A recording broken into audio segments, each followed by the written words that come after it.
Hey, it's MJ from the coaches panel. Can you believe it? Footy is here. The Amy Community Series is done. Opening round is just a couple of days away. And so we're in this weird gap of, well, there's nothing else to learn.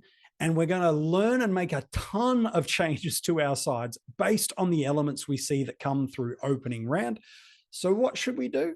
I thought, you know what? I'll share with you my AFL fantasy side. Yep, player by player, pick by pick. Going to tell you who I've currently got in my AFL fantasy team with the big disclaimer that I think every single person should have, which is watch this change drastically with opening round, where we get a free hit look at players. We'll get an element of understanding around what early price movements might be for some of these really important players. And so a lot could change from now to opening round because we finally will actually have some loaded dice data to be able to run with. So if you want to take it with a grain of salt, be my guest. But right now, before we hit opening round, this is what my team looks like. In at D1, Harry Sheezel. He's clearly off that halfback role. There was some concern early in the preseason. He might be moving and rolling through the midfield. But for me, I've seen everything I need to tell me that he's playing in that defensive line and he's just going to rack up again like we saw last year, if not maybe a little bit better. I'm happy to put him at D1. I'd considered guys like Stewart and even Dacos, but right now, happy to have Harry leading my defensive line. D2, Hayden Young. Politely, he's never left my side all preseason, and there's good reason for it. Got a beautiful bye, got a fantastic role in this Fremantle midfield. The fixture of how it helps us get through the season is incredible. His scoring potential is proven and known and is financial upside based on what he's priced at, and now his ownership, scary high to be able to taking him on. I think it's almost at the Nick Dacos levels of 12 months ago, which was if you didn't have him and you faded and tried to take him on, you're hoping for things in an injury or suspension front to go your way. To me, I don't like to play the game that way. I'm really bullish on Hayden. I think there's enough there to suggest pick him. In at D3, opening round will make a big call on this guy, Christian Salem. I want to see what this midfield looks like for Melbourne with Clayton Oliver in the side. But at 700K, he's shown he can score tons, not just in that preseason match just last week, but he's shown he can score tons as a rebounder across halfback. He picked up some tackles, which I didn't think was a part of his game. He does add some silky skill to this midfield and a little bit of speed where they've been previously lacking it. If he pops something that's in that range of 90, 95, 100 plus in opening round, I'm probably going to hold this spot.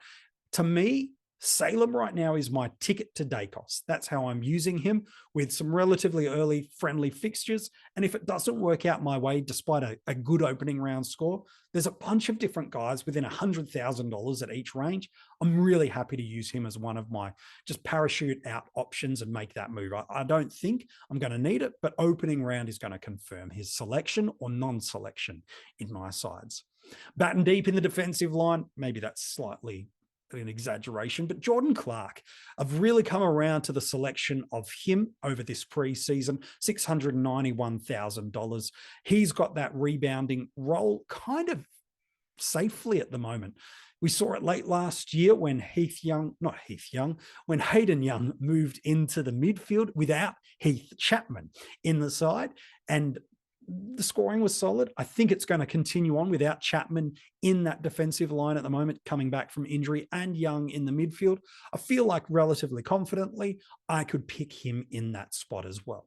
It might only end up needing one or two of these. I've still got significant amount of cash that we'll get to at the end of this sitting on my bench. So I can very easily move him up to a Whitfield, a Stewart, a Short, any of those guys with one single trade. So I'm not exactly stuck in this spot and then need a drastic restructure. I've got some cash sitting on the side and I'm really happy to keep him there.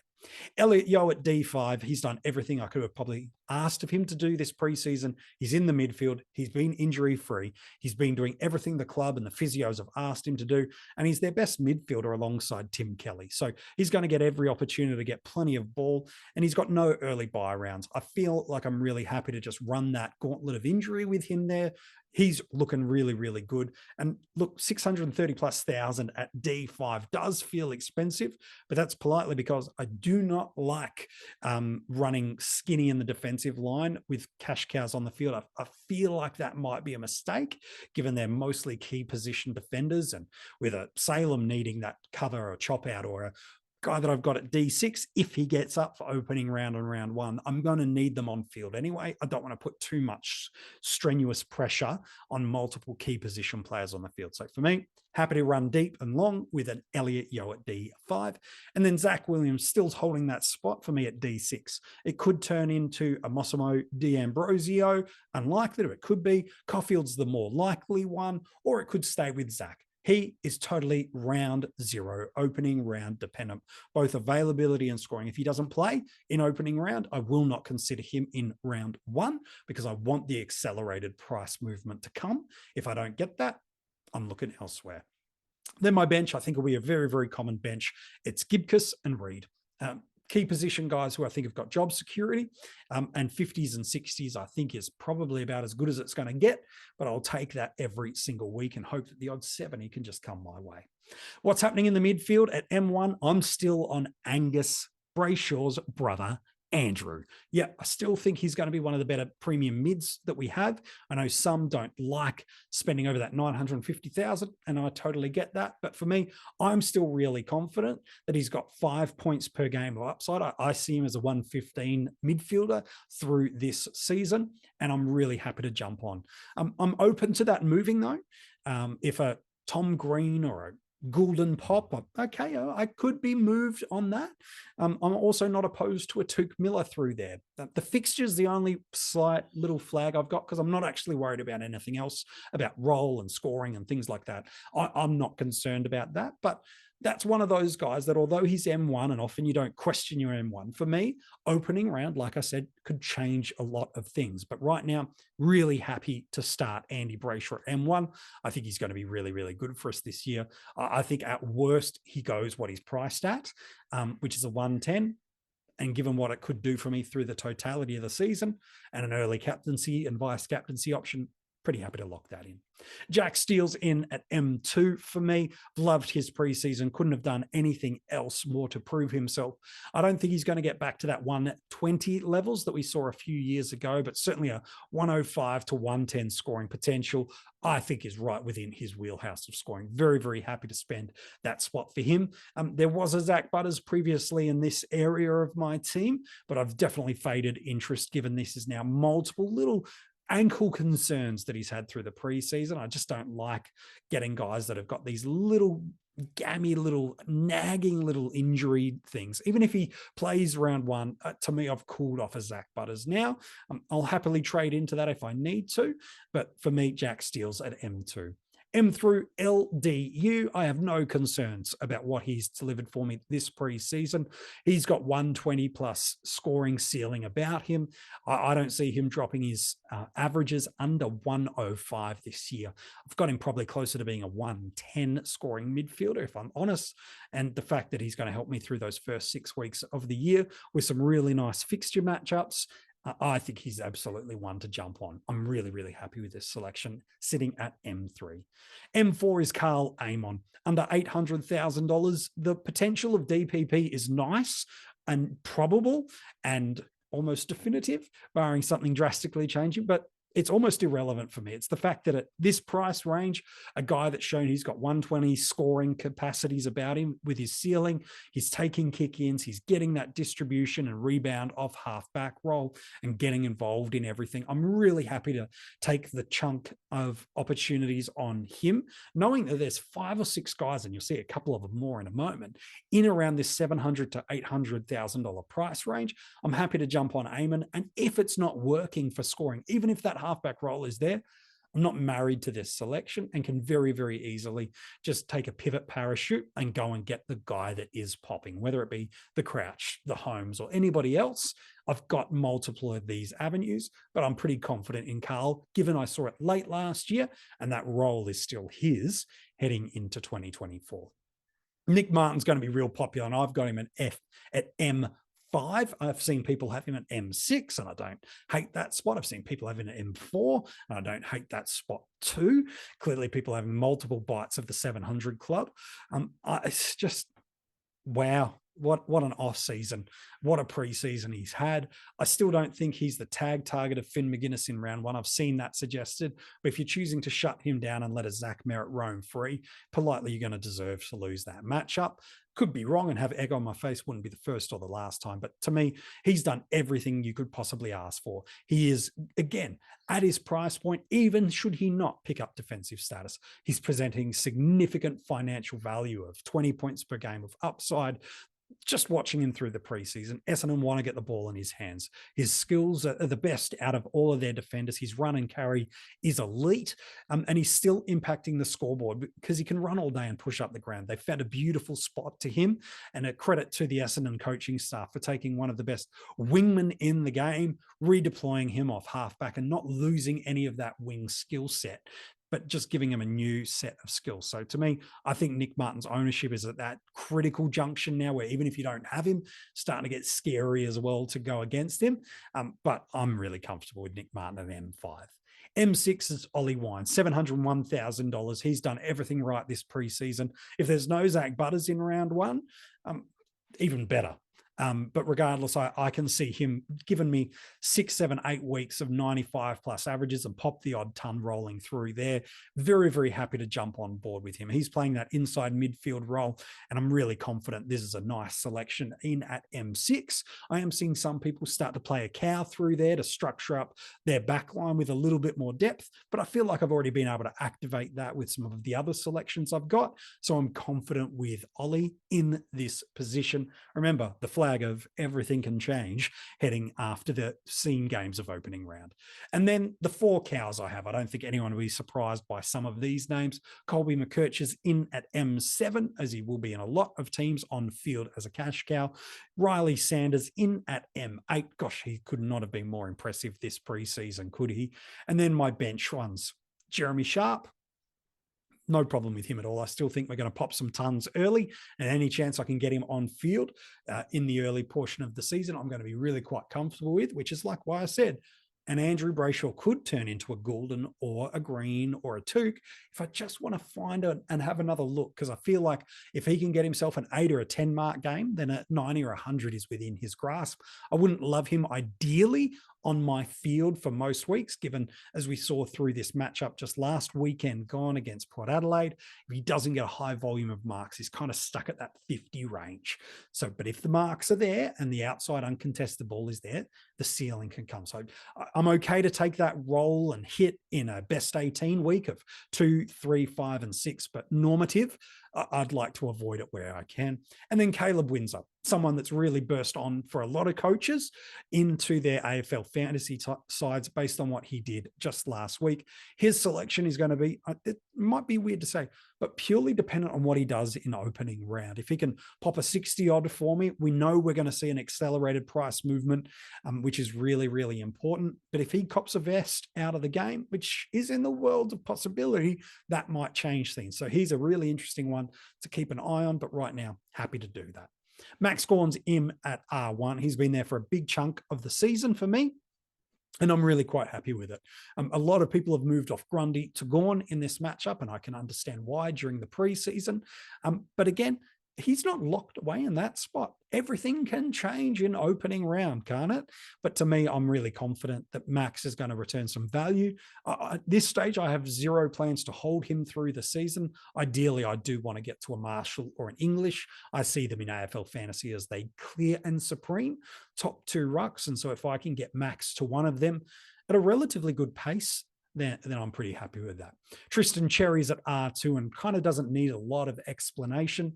He's the ruckman that has got the number one rock spot locked up that I think offers the greatest financial upside and can potentially pop me a couple of nice scores through there as well. So really comfortable with that. While a Harry Barnett with an injury to a Matt Flynn is just that one step closer to being able to play. Basement cow, DPP, and he's one away from getting a spot with Williams and Jamison kind of taking that spot. So to me, happy to hold that spot in there. Then we hit to the forward line before we wrap up this episode and my team reveal. I got Zach Fisher at F1. He's been sitting at F2 for a big chunk of the preseason. I have had my boy Connor McDonald there for a lot, but just as the preseason's gone on, the volume of options that are kind of priced under $500,000 that I feel relatively comfortable with their selection has just increased. So for me, you know what? I'm happy to go with Zach at that spot. He will pick up defensive status should he play enough games between now and the end of round 6. So to me, that again just finds another way to strengthen up that defensive line and gives me avenues to move guys like a Salem to a Dacos. It gives me the chance to move a Yo if I want to avoid that injury risk gauntlet, or a Williams, for example. It gives me those pathways. So to me, more than happy to move him back through there, let alone potentially just open up some more versatility in my squad as that kind of middle third to kind of second quarter of the season. So Fisher, I think we'll see as a popular one. He had a really nice big scoring matchup against the Saints to wrap up the community series. I think the community is going to come and jump on top of Zach Fisher as an option. F2, I'll be honest, I've been really cool on James Jordan, but he could not have been more impressive this preseason. I think the injuries to a Taylor Adams and a Luke Parker have only helped his scoring potential. But again, for me, with those two guys missing early parts of the year, someone's got to play that inside midfield role. I thought he was going to play more outside than inside. He's going to pick up a bunch of inside midfield minutes, and he and Goulden do feel like they're one of a few guys, because they can play both of those spots well in that midfield, do find a way to score well. So really happy to have James Jordan in the side. He could absolutely dish up a stinker in opening round, and I changed that. And that's a possibility that I'll hold loosely, but I'm happy to go with it. Like I said, I've got 170,000 sitting on the bench, so that if I'm happy with my back line, but I need to reactivate some cash in this forward line to go and get myself a Connor McDonald and feel a little bit more secure through that forward line, I'm pretty much there to be able to do. So there's a Billings that you could also throw in the mix for that. There's a Fife who you could throw in the mix for that. So it's not exactly like I'm going to have to break structure and be able to really move away too far. I've got Cam McKenzie in at F3. The fact that he's still in single-digit ownership at time of this episode going live just feels criminal to me. I know Will Day's out, but the reality is he's going to get a really good shot early in this season to have midfield minutes. He's shown at the VFL level he can score, and he's shown in patches early last year that this guy's a scorer as well. To me, this is one of the selections that almost might not change regardless of opening round. There's a bunch of guys that could. There's maybe 6, 7, 8 players that might come in or out of my side. But Cam is somebody that, barring injury, I'm picking him. It feels like one of the biggest and easiest gift horse selections this preseason. And the fact that he's under 10% ownership is just wild to me. I'm waiting for the community and the other content creators to kind of surge and push it as well. And I'm sure that will come. But right now, that tidal wave hasn't hit, and I'll happily ride the wave that will become a tsunami. I'm really, really big on Cam McKenzie this year in this spot. Alex Sexton at F4. Some have him at 5. I've got him at 4. It all depends on where you're trying to skimp and save a little bit. We've seen this role. He's got that distribution. Buderick is the one that does not. It's Powell and Sexton. And I have prioritized Sexton over Flanders for a number of reasons, but primarily because I think he's a better scorer in this role at his price point to maximize cash generation. So to me, I didn't think I could do both. I've been quite cool on Flanders and I've seen nothing this preseason that's forced my hand to change, whereas Alex has got that spot in that role. I'm going to be jumping in onto Alex Sexton. I'm happy with that selection. Harley Reid, I've got him at F5 at the moment. That could move and change based on any given week. but he's there at the moment. He was really impressive, I thought, in this matchup against the Crows on the weekend just gone. He's built into it. The ball is going to spend the vast majority of time for West Coast in two positions. If you were to look at it in thirds, midfield, defense. Those are the two positions where he's spending all of his time. And I feel like a 70 is within his grasp. If not, 60s is certainly a very safe expectation to have. And I'm happy to do it. I know some have got him at F6. Some have pushed him to the bench, and I wouldn't talk anybody out of doing that either. But for me right now, just purely basing it on price, he's at F6, and I'm happy to field him at this stage. Charlie Lazaro is my last on-field selection. North Melbourne mid-forward. He's playing through that midfield. He's picking up some contested football, getting involved in their score chains and transition points and transition opportunities. I think, again, another one of those really easy selections for me. Happy to put him on the field. And then my bench cows, again, at least one of them, if I needed to flip Reed to the bench, I've got the opportunity. If I wanted to, Darcy Wilson would be that guy that I'd probably be pretty comfortable to put him in that spot for. He's on my bench, as is Aaron Cadman. He does have an early buy round, which is less than ideal, but if he can give me a 60 or a 70 an opening round and really accelerate that price movement, he could hold that spot. It might end up being a manner from Geelong should he get in there, or if things don't go my way in opening round, I can probably make that change and move, but he's got position security in that best 22, and he has looked a million times better than he did last year, so I'm happy with that. I've got Jai Clark in my position at the utility spot. I think Geelong just need to keep blooding kids into this midfield, and with no Cam Guthrie, Danger's going to need some help, and Clark alongside a Bruin and even a Bose is going to add something to that midfield, so I'm happy at this stage to put him there. That's my AFL fantasy team at the moment. It could change a lot because of opening round. Some players could have an accelerated price movement, and I even changed my structure drastically. Guys like a Coleman, a Green, a Miller, a Flanders, a Buderick, all could do something drastic in these early couple of games and first couple of matches. That mean things drastically need to change. So hold things loosely. It's why I'm really happy to share my team with you now, because it will change, and it'll change a ton, because we've never had an opening round like this before. We've never had a look and see at what price movements will become for us this early. So I think a lot of teams are going to get saved from bad picks, but I also think a lot of teams are going to maybe over-yoke their team and potentially break a really good structure. So it's going to be fascinating to see. Do you like the team? Do you hate the team? You can comment below what you think of the team. Do you disagree with some of the selections? Do you think I've made a massive mistake in omitting someone? Comment below and let me know. If you haven't subscribed to this channel yet, please make sure you do that. We're so appreciative of you doing that. And then make sure you keep coming back to the channel every single day this preseason. There's plenty of content coming for you. We'll be quiet over a few days of opening round, absorbing all the information, and then firing through with a bunch of stuff between the gap of opening round and the start of the season proper. Thanks so much for watching, and we can't wait to be back with you on the channel, chatting fantasy footy for 2024 real soon.